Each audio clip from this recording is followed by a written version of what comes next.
Olá! Neste vídeo, vamos iniciar mais um tópico de matemática financeira do edital. Falaremos sobre juros simples, com destaque a cálculo dos juros e do montante.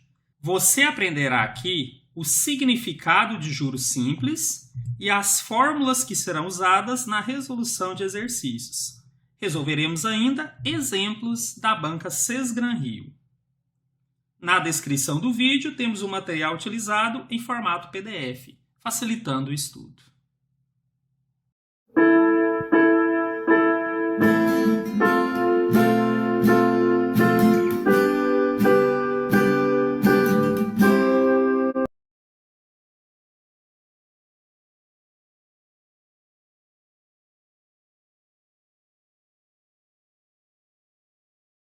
Vamos começar com a capitalização simples. Nesse regime, nós vamos aplicar uma certa taxa de juros sobre o valor que foi inicialmente aplicado ou tomado emprestado. Para facilitar, eu vou fazer o exemplo para aplicação, mas entendam que essa lógica também serviria para uma dívida ou para um empréstimo. O segredo da capitalização simples é saber que ele sempre é efetuado a partir da quantia inicial. Independente do período que você esteja, essa taxa sempre vai ser aplicada sobre aquele mesmo valor inicial. Um exemplo numérico vai facilitar o entendimento disso. Vamos a ele. Uma aplicação de R$100 foi realizada à taxa de 10% ao ano pelo período de 2 anos. Determinar os juros no final de cada ano. Eu vou começar fazendo aqui o nosso diagrama de fluxo de caixa, até para treinar, e aí a partir dele a gente vai mostrar como funciona a capitalização simples com esse exemplo numérico. Então, nosso diagrama de fluxo de caixa é, na verdade, uma linha do tempo. Já adiantei a vocês que é necessário a gente colocar uma unidade aqui nessa linha. Normalmente eu sigo a taxa, as poucas exceções serão comentadas depois. Bom, como é que eu vou saber que é taxa? Às vezes ela vem escrita e fica muito fácil. Mas já dei uma outra dica a vocês, que normalmente ela é dada em porcentagem e associada a unidade de tempo, ao dia, ao mês, ao ano, ao semestre, assim por diante. Então tá aqui a nossa taxa, ela está ao ano, então eu vou criar essa linha do tempo em anos. Um outro detalhe é que nós temos aqui o zero, que seria o valor hoje, que é o valor do capital. Esse capital pode vir de vários nomes diferentes, também já comentei sobre isso. Aqui ele veio como aplicação, é o valor da aplicação. No caso, R$100. Quando eu aplico, sai dinheiro do caixa. Eu vou representar isso com uma seta para baixo, que são esses R$100. Aqui não há necessidade de colocar o real cifrão, e quando não houver centavos que não seja zero, ou seja, quando for só zero, não há necessidade também de escrever. Bom, o que vai acontecer? Essa aplicação vai ficar durante 2 anos. Então, a data importante na nossa linha do tempo é o 2. Por outro lado, até para que a gente entenda a capitalização simples, se é proposital, eu pedi os juros ao final de cada ano. Então, eu vou verificar o que acontece no ano 1, para depois verificar o que acontece no ano 2. Então, viram que essa escala que eu coloco aqui na linha do tempo é o que vai nos ajudar, né? A utilização desse diagrama de fluxo de caixa. Agora, vamos discutir o que vai acontecer no primeiro ano. Ainda não ensinei fórmulas para vocês e não é objetivo agora, só quero mostrar o que é a capitalização simples. Mas um detalhe não é difícil saber. Se a pessoa aplica R$100 e a taxa é 10% ao ano, nós vamos ter que calcular 10% do valor que ela aplicou. 10% de 100. Também é importante saber que porcentagem aqui é essencial. Então, eu vou comentar aqui rapidamente como eu calcularia esse 10% de 100. Seria 10%, que é 10 por 100, vezes 100. Isso aqui vai dar 10, que no caso seria R$10. Isso aqui é só o acréscimo, tá? Seria os juros. Uma das coisas que ele perguntou. Agora, imagine a seguinte situação. Se ele resolvesse pagar, ele ia pagar só R$10? Desculpa, pagar não, é uma aplicação. Se ele fosse resgatar, ele ia resgatar só R$10? Não, ele ia resgatar os 100 que ele depositou mais os 10. Então, aqui na minha linha do tempo, meu diagrama, eu vou colocar que na data 1, aqueles R$100 seriam, então, 110. Mas por que eu pus pontilhado? Porque ele não vai resgatar. É só para poder vocês entenderem a lógica. Agora, vamos ver o que acontece no segundo ano. somente no segundo, tá? Não é cumulativo. Também será jogada uma taxa de 10% ao ano, é um ano só, então 10%. Aqui é a grande questão que vai diferenciar a capitalização simples, que nós estamos vendo, da capitalização composta, que nós veremos daqui a pouco. Esses 10% serão aplicados sobre qual valor? Qual é a minha referência? Aquele 100 que eu tinha inicialmente, ou o 110 que ao qual já tenho direito após um ano decorrido? E aí aqui é bem simples. Na capitalização simples, a taxa de juros incide somente sobre o valor inicialmente aplicado ou tomado emprestado. Ou seja, a resposta está aqui. 10% sobre os mesmos R$100 que eu havia aplicado. Sabe, não parece mais correto que seja sobre os 110? Não estou pondo isso em discussão agora. Se eu aplicasse sobre os 110, seria capitalização composta. Então, capitalização simples é isso. Eu continuo tendo 10% de 100, os mesmos R$10. E o que o exercício tinha pedido era isso aqui, tá? Os juros a cada período. Então, R$10 no primeiro ano, mais R$10 no segundo. Mas, por curiosidade, quando ele for resgatar, ele vai resgatar aqueles 110 que ele já tinha, mais esses 10. Ele vai resgatar 120. Uma outra forma de dizer seria, ele vai resgatar os 100 que ele depositou, mais a soma dos juros aqui dos dois períodos, que também é 20, que vai dar 120. Eu queria dizer que um exercício de concurso provavelmente não vai pedir isso separado, né? Nós vamos encontrar técnicas para agilizar aqui. Mas a ideia era que vocês entendessem o significado da capitalização simples. E achei que dessa forma que eu coloquei, ficou bem claro o que é a capitalização simples, que é essa ideia de que os juros incidirão somente sobre o valor inicialmente aplicado. E aqui, se esse valor fosse ficar mais um tempo, terceiro ano, quarto ano, quinto ano, continuaria sendo o tempo todo 10% de 100, por ser capitalização simples. Como eu já tinha dito, no regime de capitalização simples, o detalhe é que aquela taxa de juros incide somente sobre o valor inicialmente aplicado ou tomado emprestado. Então lembra quando a gente está resolvendo problemas de matemática financeira, grande parte das vezes você cai numa das duas situações. Ou uma dívida que é feita, que aqui estamos falando de um valor tomado emprestado, que vai ser pago com juros depois, ou uma aplicação. Você coloca o dinheiro numa instituição financeira, por exemplo, e espera resgatar um valor acrescido dos juros no futuro. Mas e aí, nos juros simples, o detalhe é que você sempre vai calcular sobre o valor inicial. Nos interessa agora. Se sabemos que é juros simples, então há a possibilidade de resolvermos questões com fórmula. Mais prático do que você ir desenvolvendo período a período, até porque muitas vezes esse período é longo. Então, com a fórmula, vocês vão ver que fica um pouco mais prático resolver questões de juros simples. Só que para isso, vamos ter que começar a dar nome e letras para representar cada um daqueles parâmetros que a gente vai precisar dentro de uma questão de matemática financeira. Então, vamos começar aqui entendendo. Juros simples. Nós chamaremos juros simples da letra J. Capital. Chamaremos de letra C maiúscula. Lembra que capital também foi explicado na primeira aula, vem com vários sinônimos, a gente vai treinar bastante isso aqui ainda. Chamaremos de I a taxa de juros. Normalmente ela é dada em porcentagem, mas aí eu tenho uma ressalva em relação a como utilizar isso dentro da fórmula que eu vou explicar daqui a pouco. E finalmente temos o prazo, que é o que eu chamei de N. Muitas pessoas conhecem essa fórmula usando T. Não tem problema, eu preferi usar o termo N, que representa número de períodos onde aquilo está ocorrendo. A partir daí, nós temos uma relação, que é a primeira fórmula da nossa matéria. A relação é J igual a C vezes I vezes N.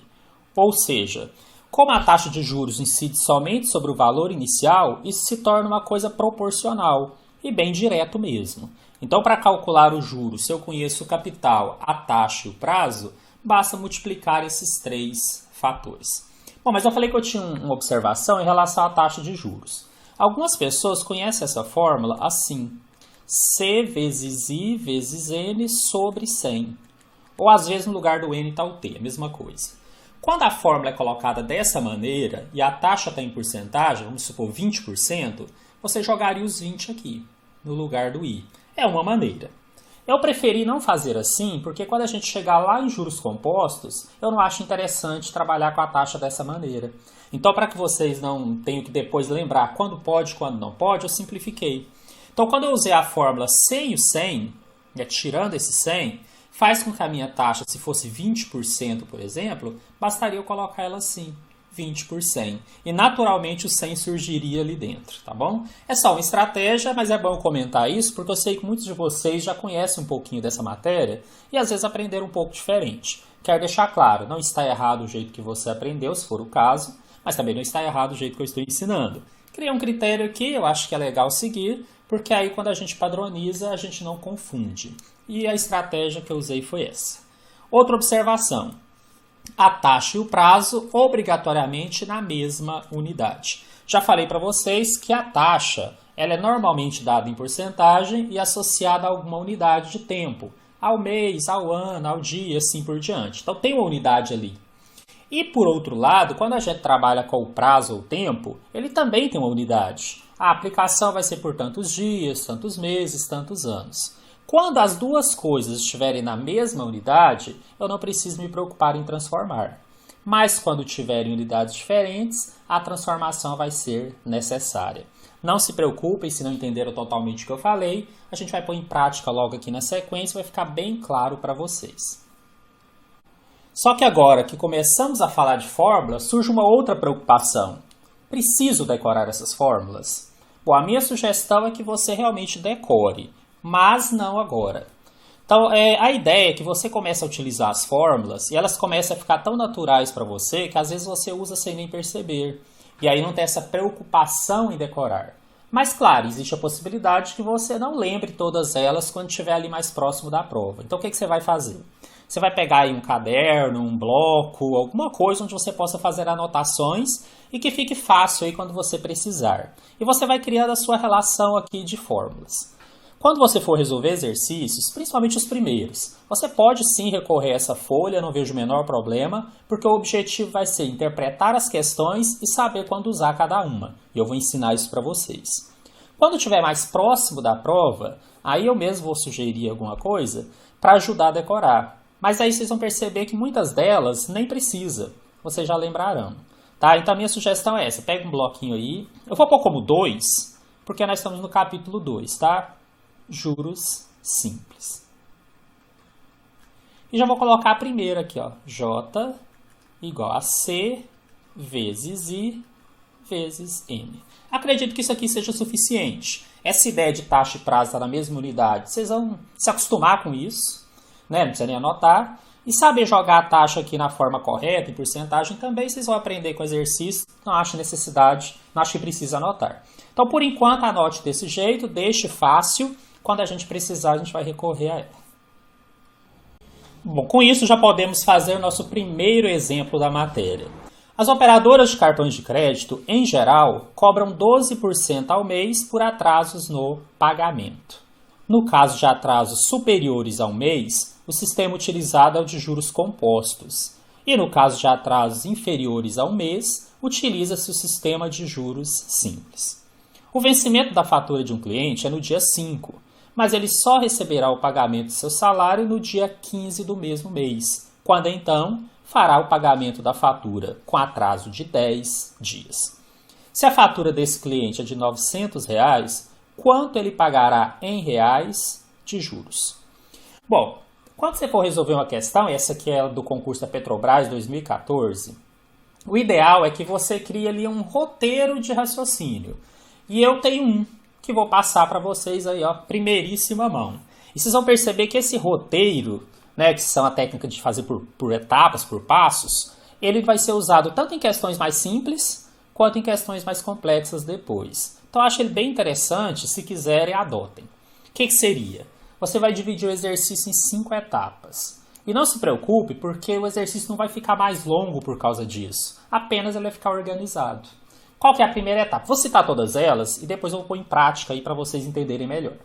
Primeira coisa, vocês vão ler o exercício pelo menos 2 vezes. Quando você faz isso, na primeira leitura, você não está preocupado em perceber detalhes, o que cada valor representa. Você só está preocupado em saber, será que é um exercício de juros simples? Será que será um exercício de juros compostos, no concurso isso está misturado? Será que é amortização? Então, isso nós vamos aprender ainda. Mas quando você lê a primeira vez, sem a preocupação dos detalhes, você enxerga o que está acontecendo. Inclusive, quando for o caso que a gente for desenhar o fluxo de caixa em questões mais complexas, eu já consigo fazer isso, porque eu já tenho uma visão geral ali da questão. Depois eu leio uma segunda vez para ter a ideia mais específica, para verificar com mais detalhes o que aquele 12% representa, o que o 900 é, será que ele é capital, será que ele é juro? E aí eu já aproveito e vou dando nomes, né? C, J, I. Então percebam, primeira etapa, ler pelo menos 2 vezes. Segunda etapa, identificar o que cada valor representa. Normalmente, quando eu faço a segunda leitura, eu já estou fazendo automaticamente essa segunda etapa. Terceira etapa, verificar a necessidade ou não de transformações. Falei agora há pouco que muitas vezes a taxa e o prazo não estão na mesma unidade. Se não tiver, eu tenho que pensar em transformar. E essa é a terceira etapa. Quarta etapa, escolher que fórmula ou fórmulas eu vou utilizar para resolver a questão. Por enquanto, pode até usar aquela colinha ali do lado, né? Eu vou mostrar daqui a pouco de novo. Quinta e última etapa, substituir e resolver. Então, o que eu quero que vocês percebam? Um erro que muitas pessoas cometem, aí tem dificuldade em resolver questões de matemática financeira, é querer ler resolvendo. Olha só, pulou 4 etapas. Resolver é a última, e depois que você faz as outras, é a mais fácil. Acreditem em mim, vocês vão ver isso agora na prática com a resolução desse exemplo. Bom, já li uma vez. O que eu percebi quando eu li? Que ele fala que quando a pessoa atrasa menos de um mês, o sistema é de juros simples. E ela atrasou 10 dias. Isso eu já consegui perceber, tá? Sem entrar em detalhe, mas dá para enxergar isso claramente lendo uma vez. Além disso, ele quer saber quanto ele pagará de juros. Pronto, se eu li a primeira vez, enxerguei isso daqui, já está ótimo. Agora eu vou ler uma segunda vez. Só que da segunda vez eu vou dar nome para as coisas. Vamos lá? As operadoras de cartões de crédito, em geral, cobram 12% ao mês por atraso no pagamento. Bom, isso daqui é a nossa taxa I. E por que eu sei disso? Porque normalmente a taxa é dada em porcentagem e associada a uma unidade. 12% ao mês. Então, vou pôr aqui como I, 12% ao mês, que eu posso abreviar A ponto, M ponto, até pedir que vocês se acostumassem com isso. Olha que eu estou na primeira etapa ainda, que eu estou lendo pela segunda vez, mas automaticamente eu já estou entrando na outra, que é dar nome para as coisas, que é identificar. No caso de atrasos superiores a um mês, o sistema é de juros compostos e atrasos inferiores de juros simples. Eu já tinha enxergado da primeira vez. O vencimento da fatura do cliente é no dia 5, mas ele só receberá o pagamento no dia 15. Aqui a gente já faz uma continha rápida e percebe que ele vai pagar com 10 dias de atraso. Só que o exercício ainda nos ajudou. Ele também falou isso, nem precisava, já estava para a gente saber. Mas ele reforçou, fará o pagamento com atraso de 10 dias. Olha, pelo que nós já conversamos, tanto na primeira aula quanto nessa, vocês já entendem que o acréscimo tem uma relação direta com quanto tempo isso vai ocorrer. Seja numa aplicação, quanto tempo o valor vai ficar aplicado, seja numa dívida, quanto tempo você vai pagar depois. Então, se ele vai pagar com atraso de 10 dias, esse é o nosso prazo N, que, como eu falei, alguns chamam até de T. Então, eu vou colocar aqui 10 dias. Gente, não põe só o número, tá? Coloca também a unidade, isso aqui é essencial na questão. A fatura do cliente é R$ 900, quanto ele pagará de juros. Gente, quando eu comentei com vocês que capital vem com vários nomes e no início, às vezes, a maior dificuldade é a interpretação, é por causa disso. Ele conta uma história e aí você tem que enxergar lá dentro. Às vezes o capital é dado, às vezes não é. Agora, se ele tem uma fatura de 900 e o cálculo dos acréscimos é feito em cima do valor que ele deve, então isso daqui é uma das formas de aparecer o nosso capital. Então, o juro é calculado sobre 900. Então, ele é o capital. Né? A ideia é essa. E capital nós estamos chamando de C maiúsculo. E ele será R$ 900. Aqui, se você não quisesse pôr real cifrão, e quando aqui, depois da vírgula, for só zeros, também não colocar, poderia. Poderia ter posto só C igual a 900. Eu até vou fazer isso no futuro. Aqui é porque são os primeiros, é bom você ter bem claro o que esse valor representa. E o que ele estava pedindo, gente? Os juros. Né? Na primeira vez que eu li, eu tinha percebido isso. Ele quer o J. O J nós não conhecemos. Bom, o que eu posso dizer dessa questão por enquanto? Que nós já cumprimos a primeira etapa, o primeiro passo, que era ler pelo menos 2 vezes, e já cumprimos o segundo passo, que é identificar o que cada valor representa. Vamos agora ao nosso terceiro passo, verificar a necessidade das transformações. Lembra que eu coloquei a fórmula para vocês sem aquele número 100 embaixo? Que poderia, algumas pessoas aprendem assim. Eu coloquei J igual a C vezes I vezes N. Então, nesse momento, é interessante eu pegar esse 12% e escrever como fração. 12 por 100. Isso vai facilitar na hora de substituir na fórmula. Aí alguém pode perguntar, professor, eu posso dividir o 12 por 100 e colocar 0,12? Você pode, mas normalmente em exercício de juros simples eu não faço isso. Porque como a fórmula é direta, e aí muitas vezes é ela que a gente vai usar mesmo, a gente muitas vezes consegue cortar coisas. Então deixar em forma de fração aqui pode ser interessante na hora de fazer o cálculo. Também vamos ver isso daqui a pouco. A outra relação que eu preciso transformar ou verificar é essa, o N. O que vocês vão perceber aqui, gente? Que nosso N está em dias, mas a taxa utilizada é ao mês. E agora?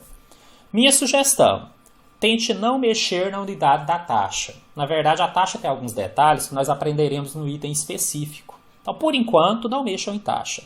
Eu vou ter que mexer no prazo. Como é que eu vou transformar esses dias para meses, para depois, então, pensar em resolver a questão? Nós podemos fazer, por exemplo, por regra de 3 simples, como eu vou mostrar aqui para vocês. Vou fazer aqui do lado, poderia dizer assim, olha, que um mês possui 30 dias. E aí nós estamos usando o mês comercial. Quando nada diferente é dito, a gente considera que todos os meses são iguais e tem 30 dias. Também foi comentado na primeira aula, podem retornar lá se tiver alguma dúvida. Agora, nós queremos transformar 10 dias. O que isso representa dentro do meu mês? Uma quantidade X. Como essa regra de 3 é diretamente proporcional, quando eu aumento os meses, eu aumento os dias, eu posso só multiplicar cruzado. Então, eu vou ter que 30 vezes x é igual a 1 vezes 10. E que passando o 30 para o outro lado, ele será 10 dividido por 30. Então, eu fiz uma transformação aqui, passando dias para meses. E é ela que eu vou colocar aqui agora. 10 sobre 30 meses. Essa é a terceira etapa, o terceiro passo. Vamos recapitular o que nós já fizemos? Primeiro passo, ler pelo menos 2 vezes. Da primeira leitura você só entendeu do que se tratava a questão e enxergou ali que seria juros simples. Da segunda vez que você leu, você já fez a segunda etapa, deu o nome, que é I, N, C e J. E agora na terceira etapa nós transformamos o N para ficar na mesma unidade da taxa. Detalhe, gente, a taxa ali quando eu pus 12 sobre 100 não mudou a unidade, ela continua ao mês. Vou até escrever aqui, ao mês. Qual é a quarta etapa? Escolher que fórmula ou fórmulas nós usaremos para resolver a questão. E aí eu vou colocar de novo aqui nossa anotação, para que vocês se acostumem a utilizar essa fórmula. No futuro decorarão, mas por enquanto se acostumem a usar. Como nós só temos ela por enquanto, não tem nem como ter dúvida. A nossa quarta etapa aqui vai se resumir a escrever a fórmula. J é igual a C vezes I vezes N. No futuro, quando tivermos mais opções, você vai poder escolher, né, e depende de cada situação. E se tiver alguma dificuldade, eu vou ensinar as técnicas também para que vocês saibam que fórmula usar em qual momento. Tá? Não se preocupe, chegaremos lá. Então, olha só, eu tenho aqui que o J é igual. O capital é R$900. Eu não preciso pôr os reais aqui, tá? Vou pôr só o 900 mesmo. Vezes o I, que é 12 por 100. Eu optei por fazer dessa maneira. Vezes o N, que é 10 sobre 30. E eu falei para deixar tudo em fração, porque agora eu posso fazer várias simplificações aqui que vão nos ajudar. Para começar, esses 2 zeros do 900 eu posso cortar com os 2 zeros do 100. Só posso fazer isso porque aqui eu tenho apenas multiplicações e divisões, senão não poderia. O que mais? Eu consigo cortar o 0 do 10 com o 0 do 3. E aí, gente, para a gente não se perder, vamos fazer aos poucos. O que ficou agora depois que eu fiz cortes, né? Sobrou 9 vezes 12 vezes 1 sobre 3. O resto sumiu, né? Quando eu cortei os dois zeros do 100 virou 1. 1 na divisão a gente não escreve. E olha só, ainda consigo simplificar o 12 com o 3 se eu quiser. Que aqui vira 4. Isso aqui são só técnicas que eu acabo ensinando para que o exercício se torne mais prático para vocês. Num concurso, vocês não têm que correr com a questão, mas o que você puder fazer para torná-la mais prática é uma vantagem para você. Então nós temos aqui com o nosso J, ficou 9 vezes 4, ficou 36. No caso, R$36.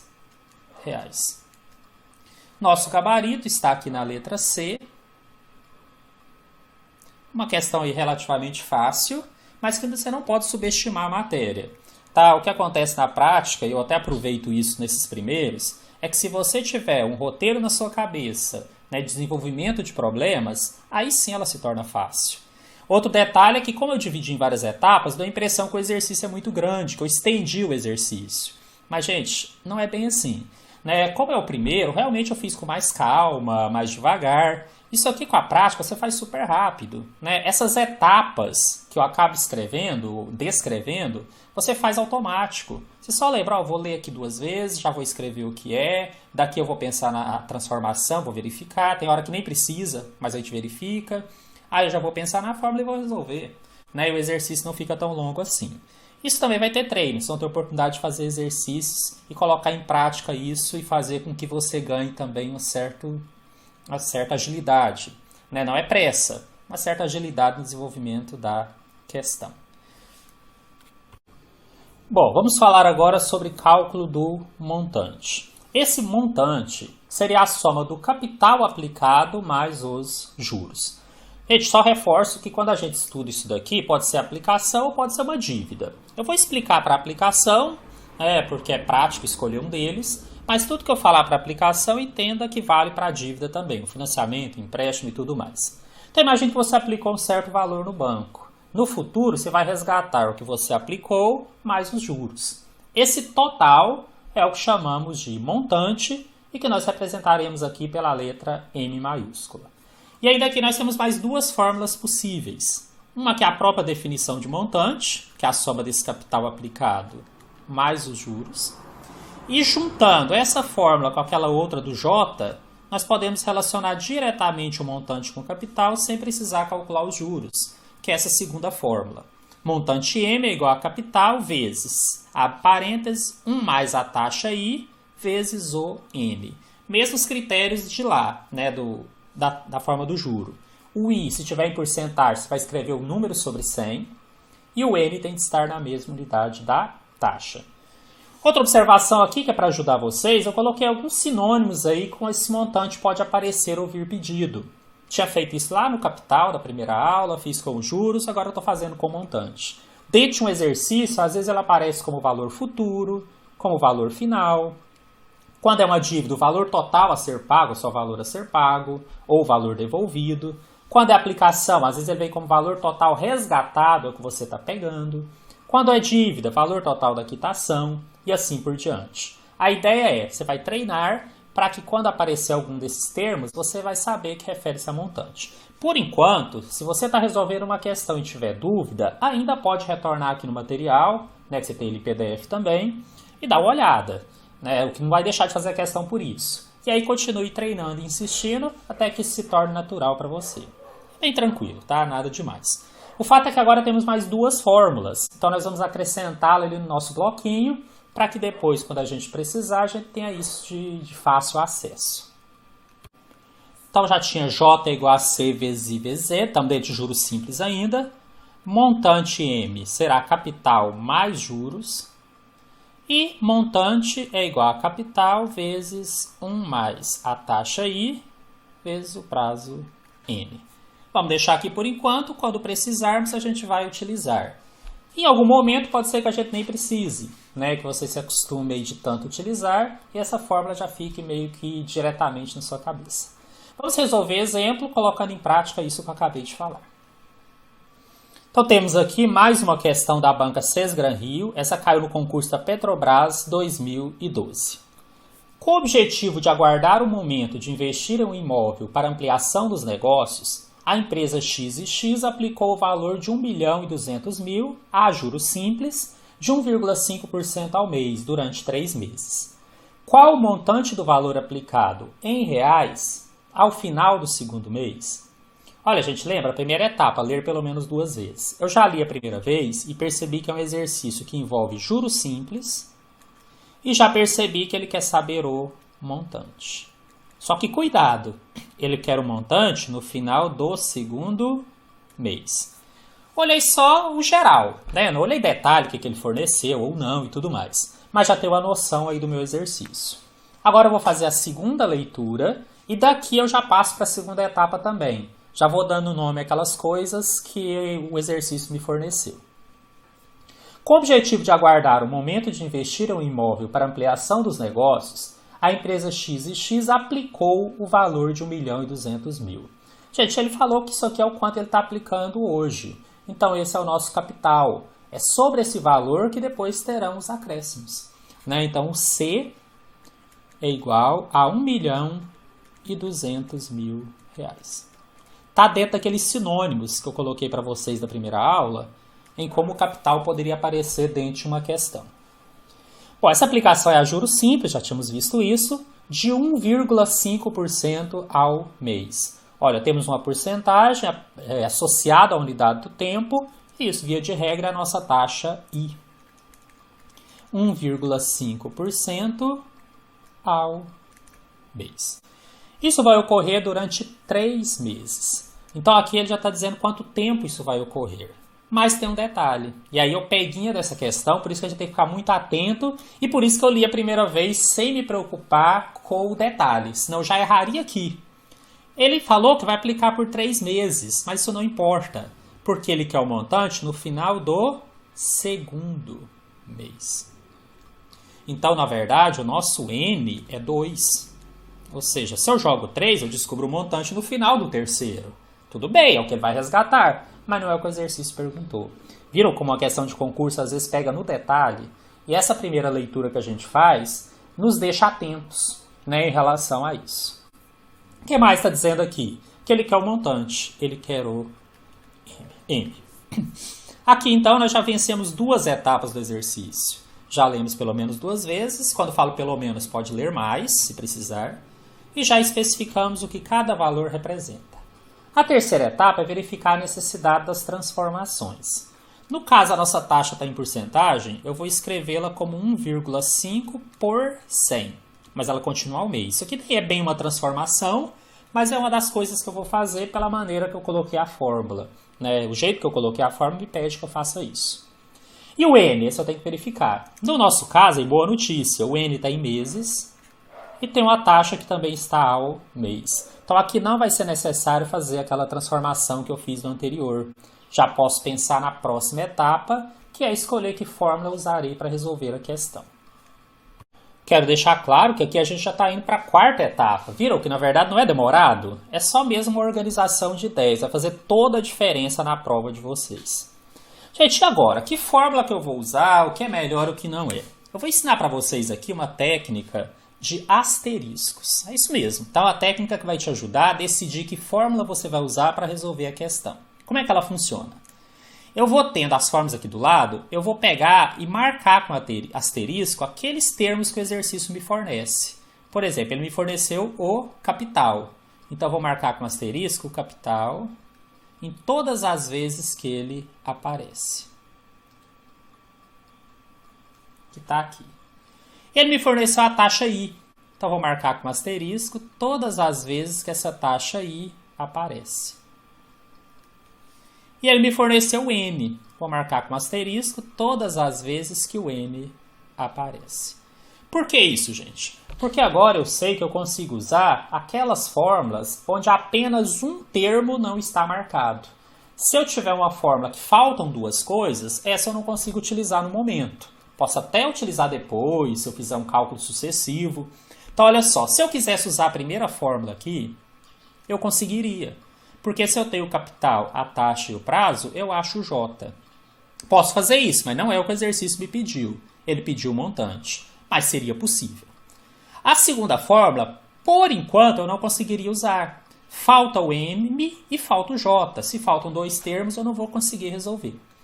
E a terceira fórmula eu consigo usar. Porque se eu tenho o capital, o I e o N, e 1 é uma constante, a única variável aqui é o M. Então eu conseguiria utilizar essa fórmula e calcular diretamente o montante. Mas e agora? Qual que eu vou usar?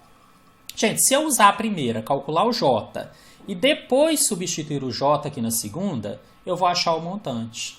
E não se assustem, é o jeito mais fácil, porque essa primeira fórmula é mais tranquila de usar. Então, uma das maneiras de resolver seria essa. Calcular o J primeiro, o exercício não pediu, mas eu poderia, e depois calcular o montante. A outra maneira seria jogar diretamente aqui na última fórmula e já calcular o montante. Então, esse é um exercício onde você escolhe, e essa quarta etapa é para isso mesmo. Você escolher qual estratégia você vai utilizar, qual fórmula ou quais fórmulas, para resolver a questão. Como meu objetivo aqui é simplificar, eu vou fazer o jeito que eu acho mais fácil, tá? Eu vou usar a primeira fórmula e depois a segunda. Então vamos lá. O J é igual a C vezes I vezes N. Então o nosso J aqui ficou 1.200.000. Eu não preciso colocar o cifrão nem aquele vírgula 00. Vezes a taxa I, que é 1,5 por 100, vezes o N, que é 2. E aqui, gente, eu vou usar aquela estratégia. O que eu conseguir simplificar, eu vou simplificar. Então, por exemplo, eu posso cortar esses dois zeros com esses dois zeros do 100. Isso porque eu só tenho multiplicações e divisões. E é por isso até que eu falei que essa fórmula era mais fácil. Aquela última fórmula do montante tem 1 mais e N. Esse mais me dificulta fazer isso que eu estou fazendo aqui agora, né? Regrinhas matemáticas. Então, quando eu tenho só multiplicação e divisão, fica mais fácil. E esse 1,5 vezes 2 é o dobro de 1,5. Então, fica fácil entender que isso daqui dá 3. Então, olha só, cheguei nisso daqui. É 12.000 vezes 3. Não precisa nem fazer continha, praticamente de cabeça você já mata. 12 vezes 3 dá 36, então na verdade o juro é 36.000. Só que cuidado, como eu usei essa estratégia, eu poderia induzir vocês a achar que isso aqui já é a resposta, tá? Tem o vírgula 00, mas eu vou deixar aqui sem. Não é a resposta. Ele não pediu o juro, inclusive existe essa alternativa aqui para pegar algumas pessoas mais distraídas, que não é o caso de vocês. Então o que eu vou fazer aqui agora? Vou jogar na segunda fórmula, porque agora eu consigo, agora eu tenho J. Se montante é capital mais juros, eu já tinha o capital, 1.200.000, e agora eu posso acrescer os juros 36.000, a soma disso vai dar 1.236.000 reais.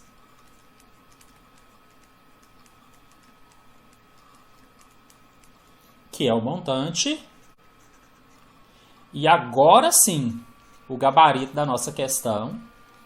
Letra B, 1.236.000. Gente, percebam que a questão em si também não é difícil, mas provavelmente muitas pessoas erraram, né? Muitos provavelmente porque usaram o N como 3. É a questão de você ler muito rápido e querer já resolver, isso é um erro, não pode fazer isso. E o segundo porque talvez calculou o J e ali na pressa empolgou e marcou 36.000. Não é o que vocês farão, né? Estou então ensinando a vocês a pensar a questão com calma. Não vai fazer com que a questão fique muito demorada, é prática, né? A ideia é que quanto mais você treine, você consiga fazer isso de maneira um pouco mais rápida.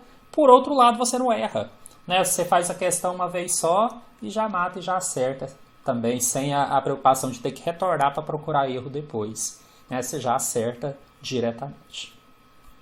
Estudamos aqui neste vídeo o significado de juros simples, suas fórmulas e resolvemos questões que envolvem cálculo de juros e montante. No próximo vídeo falaremos ainda sobre juros simples, só que trataremos sobre cálculo de taxa de juros, principal e prazo. Até lá e bons estudos!